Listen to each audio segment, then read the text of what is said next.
Hello, and welcome to the Wade Borth podcast. I'm your host, Wade Borth, and in every episode, my goal is to get you to think differently about how money works and ultimately to empower you to take control of your money and your personal financing system. Hello, welcome back to the Wade Borth podcast. Today, we're going to be talking about the Nelson Nash Institute, or the IBC think tank. This was an event held down in, we call it Henderson, Nevada. Wasn't Las Vegas, so I kind of always tell people I didn't go to Las Vegas, I went to Henderson.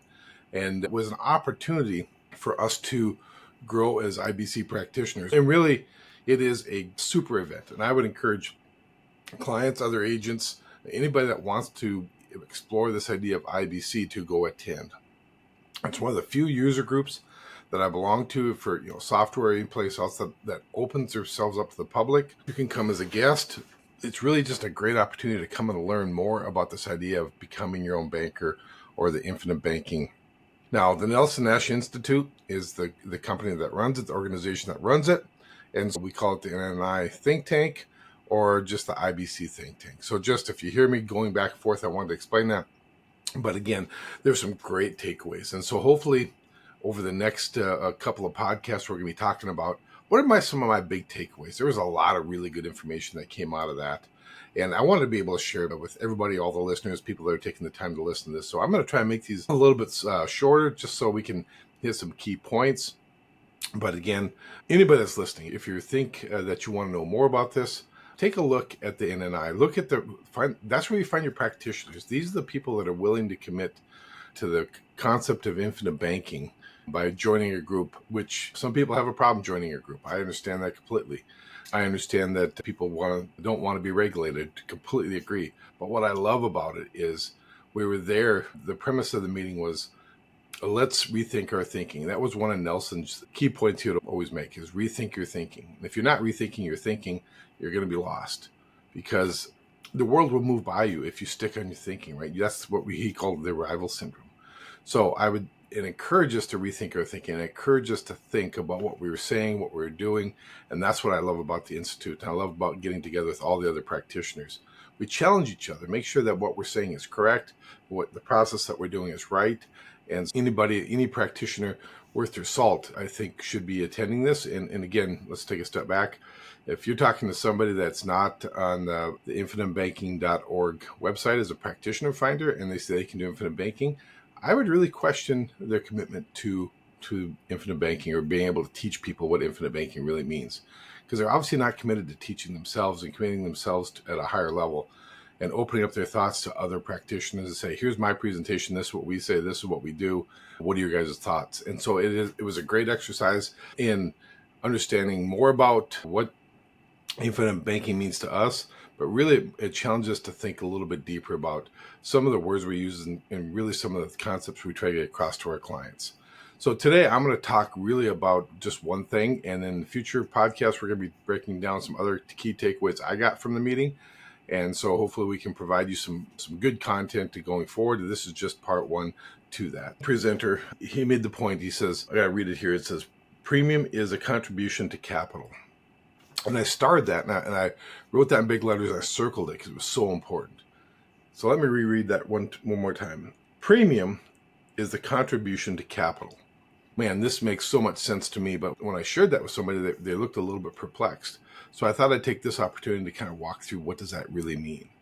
So think about, most people are afraid of premium. It's unfortunate because premium, if we understand what the cost of the problem is, and that's where Nelson would start. He said, hey, start with the problem. Do you understand what the problem is? If you understand what the problem is and what the cost of the problem is, then you'll understand that premium is actually the solution. Premium is not an expense, not a cost. And so this is really hard for a lot of people to make that reach because they see premium as an expense. They see premium as being difficult. But in all reality, it is the solution to their problems. And what do I mean by that? So let's break that down a little bit with the idea that premium is contribution to capital. So let's first start with capital. What does capital mean?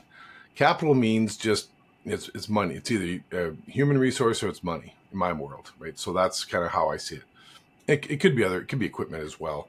But in this context, we're talking about your time and or your money. So premium is a contribution to capital. And capital is what makes your business and your life run, individual life, and more importantly, the setting we probably take this in is in business. Now, you have to understand that Nelson always said that you're in two businesses, like it or not.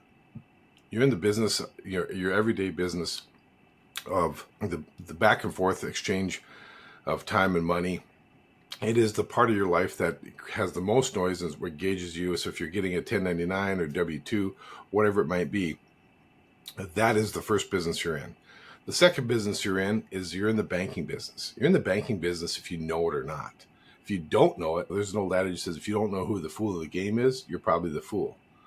And that's just, I'm not calling everybody a fool, don't get me wrong, but what it says is that understand that you're in that business. Now, some people, even though they understand that they're in the banking business, and they're willing to give it away to somebody else. But the first part is to understand, are you in that business? And I'm going to say absolutely yes, you're in that business. But are you giving it away? Are you giving it away to Wells Fargo? Are you giving it away to Chase? Are you giving it away and letting somebody else manage that part of your business, that business for you? Or once you recognize it, it's going to be super hard for you to give that away, because that is the most profitable business you're ever going to be in. So let me just restate that, is that the banking business in our lives can be super profitable. And again, it's the concept of banking. It's the exchange of money, the use of money, the repayment of money, that process of banking you're doing in your life. And if you're giving that away, if you're bringing in a secondary partner, let's call it Wells Fargo, they're taking profits from that, right? So you've invited them into your business, and they're taking 95% of that profitability away from you. But the thing was, you invited them in, so why wouldn't they do that? When Nelson approaches, and we're really people at the IBC think tank we're approaching, is like, understand that you're in that second business. If you understand it, then how do you take control of it? And this is the process that we have in place. My partners at Factum, here at Sage Wealth, we understand how to take control of that banking function in life. We have a process in place that says, if that's what you want to do, we have a process in place. And so the question is, what does it take? It takes time, money, and discipline. This is the contribution to capital. Time, money, discipline. This is a process that if you're 50 years old, if you're 40 years old, 30 years old, it's taking you 40 years to get where you're at. So it doesn't happen, a solution doesn't happen immediately. And in Nelson's book, he talks about this is not a get-rich-quick scheme. It is just the way we think and exchange money. Think about and exchange money. That's all this is. And so if we understand that we're in the banking business, which we truly are, and we want to take control of it, how do we do it? Most people, again, now this is where it comes to the idea of premium as a contribution to capital, because we need to grow a bucket of money. People don't save enough, nearly enough in this country. Quite frankly, you've probably seen our podcast or seen some of our videos, and people are saving in this country less than 5% of what they earn. So then we're forced to go to Wells Fargo, and then we're forced to give up the banking function back to Wells Fargo, because what do they have that we don't? Capital, money, dollar. And so we're reliant on them, and it's not their fault, it's our fault. We have to understand that this is the situation we put ourselves in.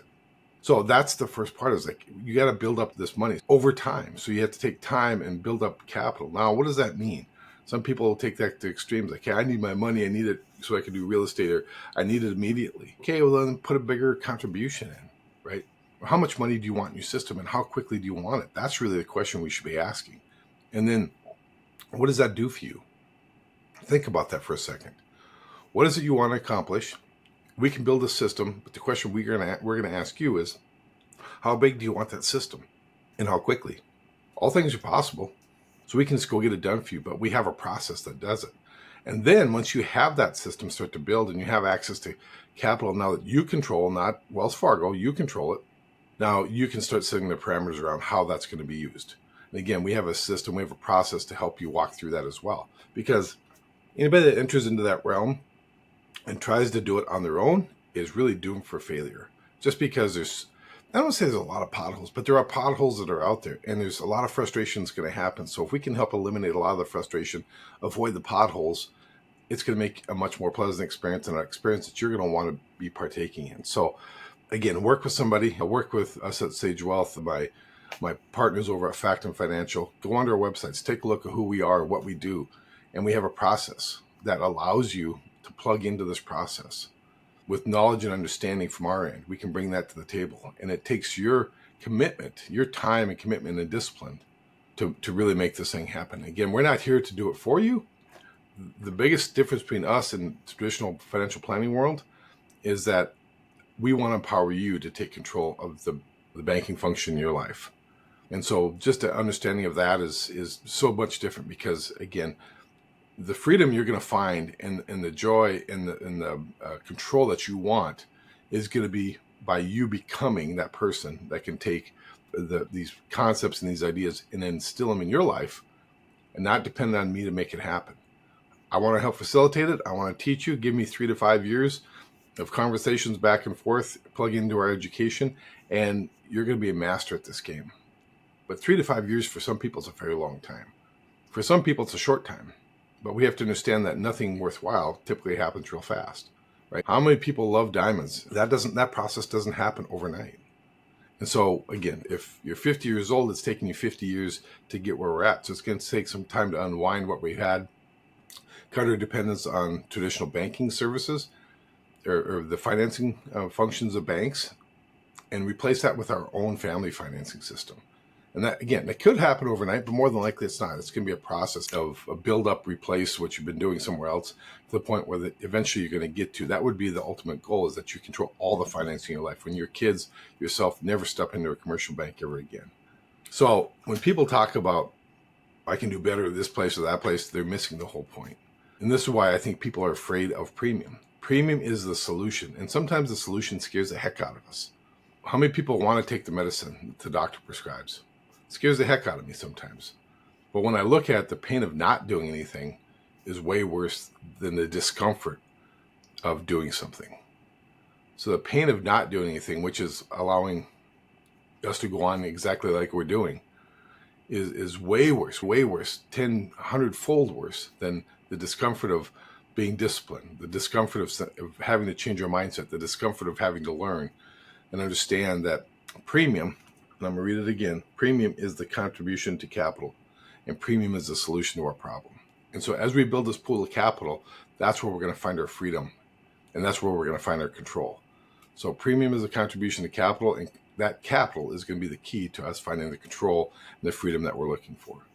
So I'd encourage you to reach out to us, reach out to me. Let's talk about this, because this is one of the big key takeaways I had from the think tank, because it was so powerful from the stance of, it's the simplest message in the world, but sometimes the simplest message are the hardest to deliver.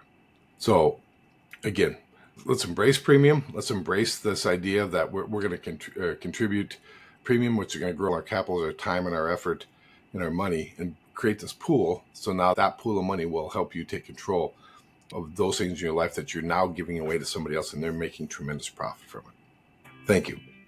If you're enjoying this podcast or know anyone else that might be interested, please be sure to hit the subscribe button and please leave a review. This will help this podcast reach and help more people by ranking higher in searches, and ultimately help more people get out of financial bondage.